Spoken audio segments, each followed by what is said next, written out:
Ridicule LLC presents Molière Celebration. Peter Thiel and the Millennial Shift to Socialism. The Molière Citations team awards a Molière Celebration to Peter Thiel for his accurate prognostication about the wave of young voters turning towards socialism. 5 years ago, in 2020, Thiel sent a private message offering a theory to explain why millennials were more open to socialist ideas than other generations. He argued that student debt and housing costs were to blame for the shift, reported Business Insider. Although he provided no statistical evidence, he asserted that 70% of millennials say they are pro-socialist. Now, billionaire investor Chamath Palihapitiya has posted a screenshot of the email on X, commenting, "Too much student debt and lack of affordable housing keeps young people with negative capital for too long, and without a stake in the capitalist system, they will turn against it." There are so many applicable adages that it's difficult to pick favorites.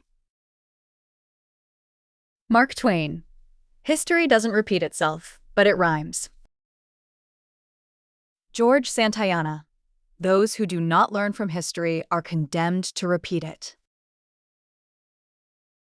Anonymous. Socialism has never worked anywhere it has been tried. Retort. It's just never been done right. Reminiscent of 1970s congressional member Bella Abzug's reply when told there were no women at the Last Supper. Well, there will be at the next one.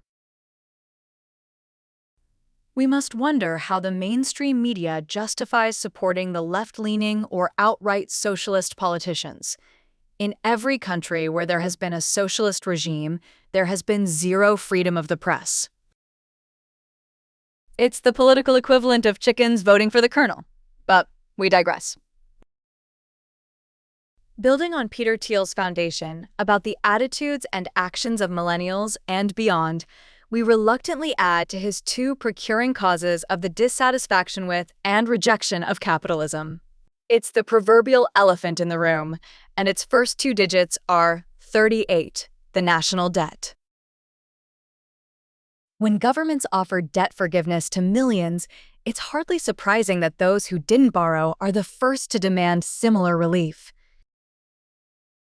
Despite the abject failure of millennials and beyond to study and learn much in the way of history, there are numerous instances across the globe where people who were required to assume responsibility for borrowings of others engaged in a debtor's revolt.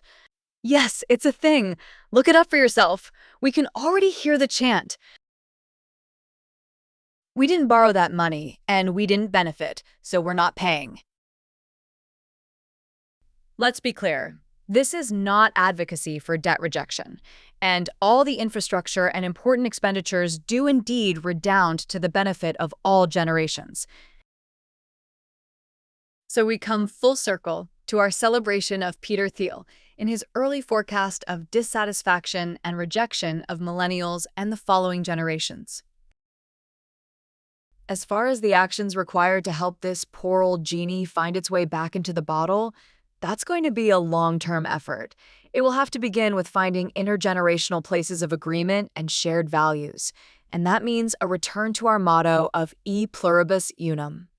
It is past the time for the pendulum to start swinging back away from divisiveness and identity politics to renew the unity that is the true strength of our 250-year-old experiment.